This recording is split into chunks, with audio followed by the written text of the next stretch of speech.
તો વિદ્યાર્થી મિત્રો, નોબલ ક્લાસીસમાં આપ સૌનું હાર્દિક સ્વાગત છે. પાઠ 10 પ્રકાશ પરાવર્તન અને વક્રીભવનમાં પાઠ 4 માં આપણે લેન્સના સંદર્ભમાં વિવિધ પદોની સમજૂતી છેલ્લા આપણે વિડીયોમાં ભણ્યા હતા. હવે પાઠ 5 માં આપણે બહિર્ગોળ લેન્સની કેન્દ્ર લંબાઈ કેવી રીતે શોધી શકાય એવી પ્રવૃત્તિ વિશે જોવાનું છે. આકૃતિમાં દર્શાવ્યા મુજબ જો તો સમજો કે કોઈ એક બહિર્ગોળ લેન્સને સૂર્યપ્રકાશની સામે રાખવામાં આવે તો એ સૂર્યપ્રકાશમાંથી આવતા પ્રકાશના જે સમાંતર કિરણો છે વક્રીભવન પામી અને એ લેન્સની પાછળ આગળ રાખવામાં આવે તો એ જે સૂર્ય છે સૂર્યનું બિંદુવત પ્રતિબિંબ એ કાગળ ઉપર ટીડી સ્વરૂપે જોવા મળશે. તો જ્યાં પ્રકાશના કિરણો છે એ ભેગા થાય છે ત્યાં એ સૂર્યનું બિંદુવત પ્રતિબિંબ મળ્યું એમ કહેવાય. એટલે એ એનું મુખ્ય કેન્દ્ર છે, ત્યાં કાગળ સળગવા લાગશે. તો એ ઓપ્ટિકલ સેન્ટર લેન્સનો બરાબર આપણે જે વ્યાખ્યા આપી હતી અને મુખ્ય કેન્દ્ર એમની વચ્ચેનું જે અંતર છે એ કેન્દ્ર લંબાઈ છે. એ કેન્દ્ર લંબાઈ આવી રીતે પછી માપી શકાય. આવી રીતે કોઈ પણ બહિર્ગોળ લેન્સ હોય તો એ કોઈ પણ બહિર્ગોળ લેન્સની કેન્દ્ર લંબાઈ માપી શકાય. ત્યાર પછી આપણે પ્રકાશીય પાતળું માધ્યમ અને પ્રકાશીય ઘટ્ટ માધ્યમ વિશે સમજવાનું છે. તો મિત્રો, જે માધ્યમનો વક્રીભવનાંક ઓછો હોય ને એ પાતળું માધ્યમ, પ્રકાશીય પાતળું માધ્યમ કહેવાય. અને જે માધ્યમનો વક્રીભવનાંક છે વધુ હોય તો એ ઘટ્ટ પ્રકાશીય માધ્યમ કહેવાય. આકૃતિમાં દર્શાવ્યા મુજબ જો તો અહીંયા પ્રકાશનું કિરણ છે ને એ પાણીમાંથી સમજો કે કાચમાં જાય છે બરાબર. એટલે કે એક માધ્યમમાંથી બીજા માધ્યમમાં જાય. પાણીનો વક્રીભવનાંક 1.33 છે અને કાચનો વક્રીભવનાંક 1.5 છે. તો અહીંયા પાણીનો વક્રીભવનાંક ઓછો છે એટલે એનું પ્રકાશીય પાતળું માધ્યમ કહેવાય. જ્યારે કાચનો વક્રીભવનાંક વધુ છે એટલે પ્રકાશીય ઘટ્ટ માધ્યમ કહેવાય. હવે પ્રકાશનું કિરણ જ્યારે પાતળા માધ્યમમાંથી ઘટ્ટ માધ્યમમાં જાય ત્યારે આકૃતિમાં દર્શાવ્યા મુજબ એ લંબ તરફ વાંકો વળે છે. અને જો ઘટ્ટ માધ્યમ હોય અને એમાંથી પાતળા માધ્યમમાં જાય તો એ લંબથી દૂર જાય છે, જે આકૃતિમાં તમને દર્શાવેલ છે. તો એના વિશે ભણ્યા. ત્યાર પછી ગોલીય જે લેન્સ છે એ લેન્સના દ્વારા જે મળતા પ્રતિબિંબ છે રચાતા પ્રતિબિંબ માટે મહત્વના 3 કિરણો વિશે આપણે જોવાનું છે ને આકૃતિ વિશે. જેમ આપણે ગોલીય અરીસામાં જોયું હતું એવી જ રીતે ગોલીય લેન્સમાં જોવાનું છે. ગોલીય અરીસામાં આપણે 4 આકૃતિ જોઈ હતી અને એમાંથી કોઈ પણ 2 કિરણો ભેગા થાય એટલે પ્રતિબિંબ રચાય. એની ચર્ચા આપણે આગળના વિડીયોમાં કરી રહ્યા છીએ બરાબર. તો હવે અહીંયા આપણે જોવાનું છે લેન્સ વિશે. તો 3 કિરણો છે, એમાં કિરણ નંબર 1 2 લેન્સ આપણે અહીંયા લીધેલા છે આકૃતિમાં, ધ્યાન આપજો. એક બહિર્ગોળ લેન્સ છે, એક અંતર્ગોળ લેન્સ છે. સૌપ્રથમ આપણે બહિર્ગોળ લેન્સની વાત કરશું. તો બહિર્ગોળ લેન્સની સામે મુખ્ય અક્ષને સમાંતર પ્રકાશનું કિરણ આપાત થાય તો જો આકૃતિમાં વક્રીભવન પામી અને એ F2 એટલે કે મુખ્ય કેન્દ્ર F2, 2 મુખ્ય કેન્દ્રો F1 F2, એમાંથી F2 માંથી વક્રીભવન પામીને પસાર થાય છે. ત્યાર પછી અંતર્ગોળ લેન્સમાં જો કે મુખ્ય અક્ષને સમાંતર આપાત થયેલું પ્રકાશનું કિરણ એ વક્રીભવન ઉપર તરફ પામીને બરાબર ઉપર તરફ પામે છે. હવે F1 કે F2 માંથી પસાર નથી થતું, પરંતુ એ કિરણને જો પાછળ લંબાવવામાં આવે તો F1 માંથી પસાર થતો હોય તેવો ભાસ થાય છે. આમ પહેલું કિરણ મુખ્ય અક્ષને સમાંતર આપાત થતું હોય વક્રીભવન પામીને મુખ્ય કેન્દ્રમાંથી પસાર થાય છે એવું સમજવાનું છે. ત્યાર પછી કિરણ નંબર 2 બહિર્ગોળ લેન્સમાં જો તો મુખ્ય કેન્દ્રમાંથી પસાર થતું પ્રકાશનું કિરણ એ વક્રીભવન પામીને મુખ્ય અક્ષને સમાંતર F1 માંથી પસાર થતું પ્રકાશનું કિરણ એ મુખ્ય વક્રીભવન પામીને મુખ્ય અક્ષને સમાંતર પસાર થાય છે. એવી રીતે અંતર્ગોળ લેન્સમાં જો તો મુખ્ય કેન્દ્ર F2 માંથી પસાર થતું નથી, પરંતુ એને પાછળ લંબાવવામાં આવે તો પસાર થતું હોય તેવો ભાસ થાય છે અને એ કિરણ છે વક્રીભવન પામીને મુખ્ય અક્ષને સમાંતર પસાર થાય. તો અહીં બીજા કિરણની ચર્ચા કરી કે મુખ્ય કેન્દ્રમાંથી પસાર થયેલું પ્રકાશનું કિરણ વક્રીભવન પામીને મુખ્ય અક્ષને સમાંતર પસાર થાય છે, યાદ રાખજો. ત્યાર પછી કિરણ નંબર 3. તો કિરણ નંબર 3 માં બંને આકૃતિમાં જો ઓપ્ટિકલ સેન્ટર એટલે કે પ્રકાશીય કેન્દ્રમાંથી પસાર થયેલું પ્રકાશનું કિરણ વક્રીભવન પામતું નથી. એ સીધું એ ઓપ્ટિકલ સેન્ટરમાંથી પસાર થઈ જાય છે. તો આપણે આ 3 કિરણો વિશે માહિતી મેળવી અને આ ત્રણેય આકૃતિ યાદ રાખજો અને આમાંથી જે આ વક્રીભવન પામેલા કિરણો છે ભેગા થાય એટલે એનું પ્રતિબિંબ રચાય. ત્યાર પછી આ ગોલીય લેન્સની સામે બહિર્ગોળ લેન્સની આપણે વાત કરી. બહિર્ગોળ લેન્સની સામે વસ્તુને જુદા જુદા સ્થાને મૂકવામાં આવે તો મળતા પ્રતિબિંબના પ્રકાર, સ્થાન અને પરિમાણ વિશે સમજૂતી આપો. બરાબર, એ બે માર્ક્સની એક આકૃતિ જેમ આપણે અરીસામાં ભણ્યા હતા તેવી જ રીતે લેન્સમાં ભણવાનું છે. એટલે અરીસામાં જેમ આકૃતિ મહત્વની છે ને એટલી જ રીતે આ લેન્સમાં મહત્વની છે. સેમ આપણે અરીસામાં જોયું એટલે લેન્સમાં જોતું જવાનું છે. તો પહેલા સૌપ્રથમ આપણે વસ્તુને અનંત અંતરે મૂકશું. તો બહિર્ગોળ લેન્સની સામે વસ્તુને અનંત અંતરે મૂકવામાં આવે તો વસ્તુમાંથી આવતા પ્રકાશના કિરણો મુખ્ય અક્ષને સમાંતર આપાત થાય, વક્રીભવન પામીને મુખ્ય કેન્દ્ર F આગળ ભેગા થાય છે. જો આ હકીકતમાં ભેગા થાય, આગળ આપણે ભણી ગયા છીએ, હકીકતમાં ભેગા થાય એટલે કેવું પ્રતિબિંબ કહેવાય? તો કે વાસ્તવિક પ્રતિબિંબ કહેવાય. સ્થાન ક્યાં આવ્યું? તો પહેલા સૌપ્રથમ સ્થાન, તો સ્થાન મુખ્ય કેન્દ્ર F2 પર એટલે કે મુખ્ય કેન્દ્ર F પર. પ્રકાર હકીકતમાં ભેગા થાય એટલે વાસ્તવિક અને ઉલટું. પરિમાણ એકદમ નાનું બિંદુવત પ્રતિબિંબ મળે છે એટલે અહીંયા એનું પરિમાણ થશે બિંદુ. હવે જો વસ્તુને આપણે વક્રતા કેન્દ્ર C થી થોડે દૂર એટલે કે 2F1 થી થોડે દૂર રાખવામાં આવે તો મુખ્ય અક્ષને સમાંતર પ્રકાશનું કિરણ એક આપાત થાય. બરાબર, વક્રીભવન પામી અને F2 માંથી પસાર થાય. બીજું કિરણ છે એ ઓપ્ટિકલ સેન્ટર માંથી પસાર થાય. બંને કિરણો એ ક્યાં મળે છે? તો કે જો તો F1 અને F2 અને 2F2 એટલે કે મુખ્ય કેન્દ્ર F અને વક્રતા કેન્દ્ર C ની વચ્ચે કેવું મળે છે? તો કે વાસ્તવિક અને ઉલટો. હકીકતમાં પ્રકાશના કિરણો કેવા થાય છે? તો કે ભેગા થાય છે એટલે વાસ્તવિક અને ઉલટો પ્રતિબિંબ મળે છે. બરાબર છે. અને પરિમાણ તો કે જો એ વસ્તુના કદ કરતા કેવું આવે છે? તો કે નાનું આવે છે. ત્યાર પછી ત્રીજો નંબર જો હવે વસ્તુને આપણે વક્રતા કેન્દ્ર C ઉપર રાખશું એટલે કે 2F1 પર. 2F1 પર વસ્તુને AB ને રાખવામાં આવે તો મુખ્ય અક્ષને સમાંતર પ્રકાશનું કિરણ એક આપાત થાય. બરાબર, અને વક્રીભવન પામી અને F2 માંથી પસાર થાય. બીજું કિરણ છે ઓપ્ટિકલ સેન્ટર માંથી પસાર થાય. અને બંને કિરણો જો તો અહીંયા 2F2 એટલે કે વક્રતા કેન્દ્ર C2 પર મળે છે અને પ્રતિબિંબ કેવડું છે? તો વસ્તુના કદ જેવું. તો અહીંયા જો સ્થાન, તો સ્થાન ક્યાં? તો કે વક્રતા કેન્દ્ર C પર. બરાબર, પછી પ્રકાર તો કે વાસ્તવિક અને ઉલટું. પરિમાણ વસ્તુના કદ જેવડું છે, એના જેવડું જ મળે છે. ત્યાર પછી જે વસ્તુને નજીક લાવીએ એટલે કે F અને વક્રતા કેન્દ્રની વચ્ચે. F અને વક્રતા કેન્દ્રની વચ્ચે વસ્તુને મૂકવામાં આવે બરાબર તો મુખ્ય અક્ષને સમાંતર એક પ્રકાશનું કિરણ આપાત થશે. વક્રીભવન પામીને F2 માંથી પસાર થાય છે. બીજું કિરણ છે એ ઓપ્ટિકલ સેન્ટર માંથી પસાર થાય છે. તો બંને કિરણો જો તો આ બાજુ 2F2 ની આ બાજુ એટલે કે વક્રતા કેન્દ્ર C2 થી થોડે દૂર મળે છે એટલે પ્રતિબિંબ કેવું મળે? તો એ વસ્તુના કદ કરતા મોટું મળે છે. બરાબર, અહીંયા સ્થાન ક્યાં આવે? તો વક્રતા કેન્દ્ર C થી થોડે દૂર. બરાબર, પછી પ્રકાર કે વાસ્તવિક અને ઉલટું. પરિમાણ વસ્તુના કદ કરતા મોટું. હવે વસ્તુને મૂકવામાં આવે છે મુખ્ય કેન્દ્ર F ઉપર. તો મુખ્ય કેન્દ્ર F ઉપર વસ્તુને મૂકવામાં આવે આકૃતિમાં જોજો એટલે F1 પર મૂકીએ છીએ બી વસ્તુને તો મુખ્ય અક્ષને સમાંતર એક પ્રકાશનું કિરણ આપાત થાય. વક્રીભવન પામી અને એ કિરણ F2 માંથી પસાર થશે. બીજું જે કિરણ છે ઓપ્ટિકલ સેન્ટર માંથી પસાર થાય છે. આ બંને કિરણો લાગે છે એકબીજાને સમાંતર પણ હકીકતમાં બંને કિરણો છે એ આગળ એ કોઈ આમ થોડા આમ સમાંતર છે પરંતુ એ આગળ જતા એ કોઈ જગ્યાએ ભેગા થવાની શક્યતા રહેલી છે, એકદમ સમાંતર નથી. બરાબર, મુખ્ય અક્ષને આમ લંબાઈ દેવામાં આવે તો આ બંને કિરણો ગમે ત્યાં ભેગા થવાની શક્યતા છે પણ ક્યાં ભેગા થાય એ નિશ્ચિત કોઈ સ્થાન નથી. એટલે અહીંયા પ્રતિબિંબ જો મુખ્ય અક્ષને તમે લંબાઈ દો અને આ બંને જે કિરણો મળે છે એ કિરણોને તમે ગમે ત્યાં એ મળશે ત્યાં લંબાઈ દો તો પ્રતિબિંબ છે ને એ મુખ્ય અક્ષ તમે પછી જો વિચારો કલ્પના કરો તો એ ખૂબ મોટું અત્યંત મોટું પ્રતિબિંબ મળશે.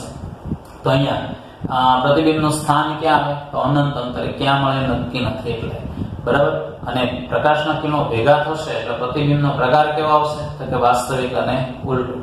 પરિમાણ તો કે વસ્તુના કદ કરતા અત્યંત મોટું. ત્યાર પછી હવે વસ્તુને મૂકવાની છે આપણે ઓપ્ટિકલ સેન્ટર O અને મુખ્ય કેન્દ્ર F ની વચ્ચે.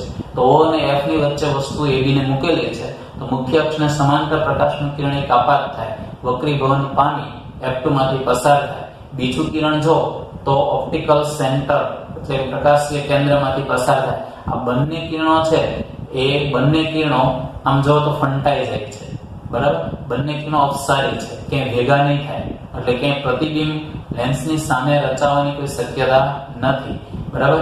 એટલે લેન્સની પાછળ રચાવાની શક્યતા નથી. હવે આ બંને કિરણોને પાછળ આગળ લેન્સની આગળ એટલે કે વસ્તુની પાછળના ભાગમાં લંબાવવામાં આવે તો બંને કિરણો છે એ ભેગા થતા હોય એવો ભાસ થાય છે. એટલે A' બિંદુ એ ભેગા થાય એટલે વસ્તુની પાછળ, બરાબર, એનું પ્રતિબિંબ મળે છે A' B', બરાબર.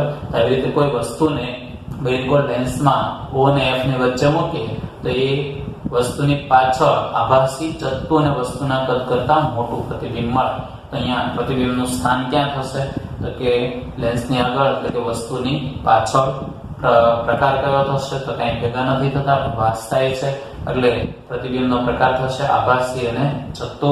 પરિમાણ તો વસ્તુના કદ કરતા ઘણું જ મોટું. તો અહીંયા આપણે આ 6 આકૃતિ જોઈ અને 6 આકૃતિના 2 માર્ક્સ હોય છે. એટલે આકૃતિ અંતર્ગોળ લેન્સની સામે વસ્તુને અનંત અંતરે મૂકવામાં આવે તો એ વસ્તુનું મળતું પ્રતિબિંબ, સ્થાન, પ્રકાર અને પરિમાણ આપણે જોવું છે. એ દર્શાવતી આકૃતિ આપણે અહીં દર્શાવેલી છે. આકૃતિમાં દર્શાવ્યા મુજબ વસ્તુને અનંત અંતરે રાખવામાં આવે તો ત્યાંથી આવતા પ્રકાશના કિરણો મુખ્ય અક્ષને સમાંતર આપાત થાય, વક્રીભવન પામીને ઉપર અને નીચેની બાજુએ વક્રીભવન પામે છે, એટલે કે અપકેન્દ્રિત છે. આ કિરણોને પાછળ લંબાવવામાં આવે તો F1 બિંદુએ એટલે કે મુખ્ય કેન્દ્ર F1 પર ભેગા થાય છે, એટલે એનું બિંદુવત પ્રતિબિંબ રચાય છે. આમ પ્રતિબિંબનું સ્થાન ક્યાં થયું કે ભાઈ? તો પ્રતિબિંબનું સ્થાન એ લેન્સની વસ્તુ તરફની બાજુએ મુખ્ય કેન્દ્ર F ઉપર. પ્રતિબિંબનો પ્રકાર તો આભાસી અને ચત્તુ. પ્રતિબિંબનું પરિમાણ તો વસ્તુના કદ કરતા અત્યંત નાનું, બિંદુવત. ત્યાર પછી અનંત અંતર અને અંતર્ગોળ લેન્સના પ્રકાશીય કેન્દ્રની વચ્ચે વસ્તુને ગમે ત્યાં મૂકવામાં આવે તો એ રચાતું પ્રતિબિંબનો સ્થાન, પ્રકાર અને પરિમાણ દર્શાવતી આકૃતિ આપણે જોવાની છે. તો આકૃતિમાં દર્શાવ્યા મુજબ પ્રકાશના વસ્તુમાંથી આવતું પ્રકાશનું એક કિરણ, બરાબર, મુખ્ય અક્ષને સમાંતર આપાત થાય છે, વક્રીભવન પામીને ઉપર તરફ જાય છે. જો ત્યાર પછી બીજું કિરણ છે ને એ ઓપ્ટિકલ સેન્ટરમાંથી પસાર થાય છે. આ બંને કિરણો અપકેન્દ્રિત છે, એટલે ક્યાંય ભેગા નહીં થાય, એટલે લેન્સની પાછળ ક્યાંય પ્રતિબિંબ રચાશે નહીં. પરંતુ અહીંયા જે આ મુખ્ય અક્ષને સમાંતર આપાત થયેલું પ્રકાશનું કિરણ છે એ વક્રીભવન પામીને એને પાછળ લંબાવવામાં આવે તો એ બીજું જે કિરણ ઓપ્ટિકલ સેન્ટરમાંથી પસાર થાય છે તેને મળતું હોય તેવો ભાસ થાય છે, એટલે ત્યાંથી ત્યાં A', B' પ્રતિબિંબ મળે છે. તો અહીંયા પ્રતિબિંબનું સ્થાન ક્યાં થશે? તો પ્રતિબિંબનું સ્થાન થશે લેન્સની વસ્તુ તરફની બાજુએ F1 અને O ની વચ્ચે થાય. પ્રતિબિંબનો પ્રકાર તો આભાસી અને ચત્તુ. પ્રતિબિંબનું પરિમાણ તો વસ્તુના કદ કરતા નાનું. ત્યાર પછી આપણે જેમ ગોલીય અરીસામાં આપણે એની સંજ્ઞા પ્રણાલી જોઈએ એવી રીતે ગોલીય લેન્સમાં આપણે સંજ્ઞા પ્રણાલી જોવાની છે. સેમ છે, બરાબર. એટલે પહેલી આપણે સંજ્ઞા પ્રણાલી છે એ બરાબર યાદ રહી ગઈ હોય, સમજી ગઈ, આપણે સમજ પડી ગઈ હોય તો આ સંજ્ઞા પ્રણાલી બહુ સારી રીતે આવડશે. હવે જો સંજ્ઞા પ્રણાલીમાં શું હોય છે તો કે એક x અક્ષ હોય છે, આડી હોય ને x અક્ષ કહેવાય છે, ઊભી હોય ને y અક્ષ કહેવાય છે. બંને અક્ષ એકબીજાને જ્યાં છે તેને ઉગમ બિંદુ કહેવાય. એટલે અહીંયા લેન્સને ઉગમ બિંદુ પર રાખવામાં આવે છે. એટલે લેન્સનું જે પ્રકાશીય કેન્દ્ર છે ઉગમ બિંદુ તરીકે લેવામાં આવે છે. લેન્સની જે મુખ્ય અક્ષ છે તેને x અક્ષ તરીકે લેવામાં આવે છે. અને ઉગમ બિંદુમાંથી, બરાબર, ઉગમ બિંદુ એટલે ઓપ્ટિકલ સેન્ટરમાંથી આપણે x અક્ષને લંબ એટલે કે y અક્ષ દોરેલી છે. હવે વસ્તુને હંમેશા લેન્સ કોઈ પણ હોય, અંતર્ગોળ લેન્સ હોય કે બહિર્ગોળ લેન્સ હોય, એની સામે ડાબી બાજુએ જ રાખવામાં આવે છે. એટલે કે પ્રકાશને ડાબી બાજુએથી જ આપાત કરવામાં આવે છે. એટલે વસ્તુને ડાબી બાજુએ રાખવામાં આવે. હવે બધા જ અંતર છે ને એ ઓપ્ટિકલ સેન્ટરની સાપેક્ષ મુખ્ય અક્ષને સમાંતરમાં આપવામાં આવે છે, બરાબર. ઓપ્ટિકલ સેન્ટરની ડાબી બાજુના અંતરો બધા ઋણ માપવામાં આવે છે, જેમ આપણે ગોલીય અરીસામાં ભણ્યા હતા તેમજ, અને ઓપ્ટિકલ સેન્ટરની જમણી બાજુએ અંતર બધા ધન માપવામાં આવે છે. આપાત કિરણની દિશામાં અંતરો બધા ધન હોય છે અને આપાત કિરણની વિરુદ્ધ દિશામાં અંતરો બધા ઋણ હોય છે. મુખ્ય અક્ષની ઉપર માપેલી લંબ ઊંચાઈ છે ને એ ધન લેવામાં આવે છે અને મુખ્ય અક્ષની નીચે માપેલી જે લંબ ઊંચાઈ છે એ ઋણ લેવામાં આવે છે. એટલે અર્થ એવો થયો કે મુખ્ય અક્ષની નીચે હોય એ બધું પ્રતિબિંબ કેવું હોય તો એ પ્રતિબિંબ વાસ્તવિક હોય, ઉલટું એટલે વાસ્તવિક હોય, બરાબર. એટલે એમાં એની લંબ ઊંચાઈ ઋણ લેવાની અને ઉપરની બાજુએ લંબ ઊંચાઈ બધી ધન લેવાની. તો આ જોયું આપણે કાર્ટેશિયન સંજ્ઞા, બરાબર. ત્યાર પછી જો કાર્ટેશિયન સંજ્ઞા પછી આપણે લેન્સનું સૂત્ર, જેમ અરીસાનું સૂત્ર ભણ્યા એમ લેન્સનું સૂત્ર આપણે ભણવાનું છે. લેન્સનું સૂત્ર કોને કહેવાય તો આપણે ભણી ગયા છે, બરાબર, કે કેન્દ્ર લંબાઈ f, વસ્તુ અંતર u અને પ્રતિબિંબ અંતર v વચ્ચેનો સંબંધ દર્શાવતું જે સૂત્ર છે એ સૂત્રને લેન્સનું સૂત્ર કહેવાય છે, બરાબર. હવે લેન્સનું સૂત્ર છે એ આગળ મેં તમને જે ગોલીય અરીસામાં સમજાવ્યું હતું એની જેમ એના માટે પણ આખી બહુ મોટી થિયરી આવતી હતી, બરાબર. પણ હાલ અભ્યાસક્રમમાં એ થિયરી તમને આપેલ નથી એટલે એની બહુ ચર્ચા આપણે નહીં કરીએ, સીધું એનું સૂત્ર આપણે જોશું. તો લેન્સનું સૂત્ર આ રીતનું છે: 1/f બરાબર 1/v માઇનસ 1/u આવશે. ઓલામાં 1/v પ્લસ 1/u આવતું તો આપણે ગોલીય અરીસામાં, આમાં માઇનસ આવશે, ખાસ ધ્યાન રાખજો. આ થયું લેન્સનું ગાણિતિક સ્વરૂપ અથવા તો લેન્સનું સૂત્ર. ત્યાર પછી આપણે ભણવાનું છે લેન્સની મોટવણી વિશે. તો મોટવણીની વ્યાખ્યા આગળ મેં તમને કીધી એની જેમ જ છે. મોટવણી કોને કહેવાય તો કે વસ્તુનું પ્રતિબિંબ અને વસ્તુના પ્રતિબિંબની ઊંચાઈ અને વસ્તુની ઊંચાઈ એનો ગુણોત્તર, એને મોટવણીથી ઓળખવામાં આવે છે. મોટવણી એટલે વસ્તુ કરતા, બરાબર, તેનું પ્રતિબિંબ કેટલા ગણું છે એ દર્શાવતું માપ અથવા સંબંધ એટલે મોટવણી, જે આગળ આપણે ભણી ગયા છીએ. તો અહીંયા મોટવણી નું સૂત્ર શું થશે તો મોટવણી m બરાબર છે ને m સંજ્ઞાથી ઓળખવામાં આવે. મોટવણી m બરાબર પ્રતિબિંબની ઊંચાઈ એટલે h ડેશ ના છેદમાં વસ્તુની ઊંચાઈ એટલે h, બરાબર. હવે લેન્સ માટે મોટવણીનું સૂત્ર શું થાય, બરાબર. હવે આપણે લેન્સ માટે જેમ ગોલીય અરીસામાં આપણે વાત કરી હતી પ્રતિબિંબ અંતર અને વસ્તુ અંતરના આધારે પણ મોટવણીનું સૂત્ર મળે, એમ આમાં લેન્સમાં પણ વસ્તુ અંતર કરતા પ્રતિબિંબ અંતર કેટલા ગણું મોટું કે નાનું દર્શાવતું માપ એ પણ મોટવણી છે. એટલે મોટવણીનું બીજું સૂત્ર આ પ્રમાણે થાય: મોટવણી m બરાબર અંશમાં આવશે પ્રતિબિંબનું અંતર ને છેદમાં આવશે વસ્તુનું અંતર. અહીંયા પ્રતિબિંબ અંતર v ને વસ્તુ અંતર એટલે u, પણ પેલા માઇનસ આવશે ને આ પ્લસ આવશે, આ ખાસ ધ્યાન રાખવાનું. એટલે મોટવણીનું સૂત્ર બનશે m બરાબર v/u. તો આ થઈ લેન્સની મોટવણીના સૂત્ર. પછી આપણે લેન્સના પાવર વિશે જોવાનું છે. લેન્સના પાવર પર ટૂંકમાં પૂછાય છે. લેન્સનો પાવર શું છે? લેન્સનો પાવર એટલે પ્રકાશના કિરણોને કેન્દ્રિત કે વિકેન્દ્રિત કરવાની લેન્સની જે ક્ષમતા છે એને લેન્સના પાવર સ્વરૂપે રજૂ કરવામાં આવે છે. આકૃતિ દ્વારા સમજીએ. આકૃતિમાં દર્શાવ્યા મુજબ બહિર્ગો લેન્સની સામે મુખ્ય અક્ષને સમાંતર પ્રકાશના કિરણોને આપાત કરવામાં આવે તો વક્રીભવન પામીને પ્રકાશના કિરણો ભેગા થાય છે, એટલે કે કેન્દ્રિત થાય છે. અને અંતર્ગોળ લેન્સની સામે પ્રકાશના કિરણોને મુખ્ય અક્ષને સમાંતર આપાત કરવામાં આવે વસ્તુમાંથી આવતા હોય તે, બરાબર. તો એ પ્રકાશના કિરણો એ ભેગા નથી થતા, ફેલાય જાય, એટલે કે વિકેન્દ્રિત થાય છે. અહીંયા કેન્દ્રિત કે વિકેન્દ્રિત લેન્સ વડે પ્રકાશના કિરણો કેન્દ્રિત કે વિકેન્દ્રિત થાય છે. જો લેન્સની કેન્દ્ર લંબાઈ ઓછી હોય, નાની હોય, તો પ્રકાશના કિરણો કેન્દ્રિત કે વિકેન્દ્રિત થવાની જેની ક્ષમતા છે વધારે હોય. કારણ કે જેમ કેન્દ્ર લંબાઈ નાની હોય ને એમ પ્રકાશના કિરણો વધુ વક્રીભવન પામે એટલે એને એ પ્રકાશના કિરણો કેન્દ્રિત થવાની ક્ષમતા વધારે કહેવાય. અને જેમ લેન્સની કેન્દ્ર લંબાઈ વધુ હોય એમ પ્રકાશના વક્રીભવન ઓછું થાય છે, એટલે એનું વિકેન્દ્રિત કે કેન્દ્રિત થવાની ક્ષમતા ઓછી કહેવાય, બરાબર. તો અહીંયા આપણે જોયું કે લેન્સનો જે પાવર છે એ શું છે તો કે કેન્દ્ર લંબાઈ ઉપર આધારિત છે. એટલે વ્યાખ્યામાં લેન્સની કેન્દ્ર લંબાઈનો ઉપયોગ કરવામાં આવે છે. આમ લેન્સના પાવરની વ્યાખ્યા શું થાય તો લેન્સનો પાવર એટલે લેન્સની કેન્દ્ર લંબાઈના વ્યસ્તને લેન્સનો પાવર કહે છે. લેન્સના પાવરનું સૂત્ર શું થાય? પાવરની સંજ્ઞા P છે એટલે લેન્સનું સૂત્ર આવી રીતે થશે P બરાબર 1/f, જ્યાં f એ લેન્સની કેન્દ્ર લંબાઈ છે.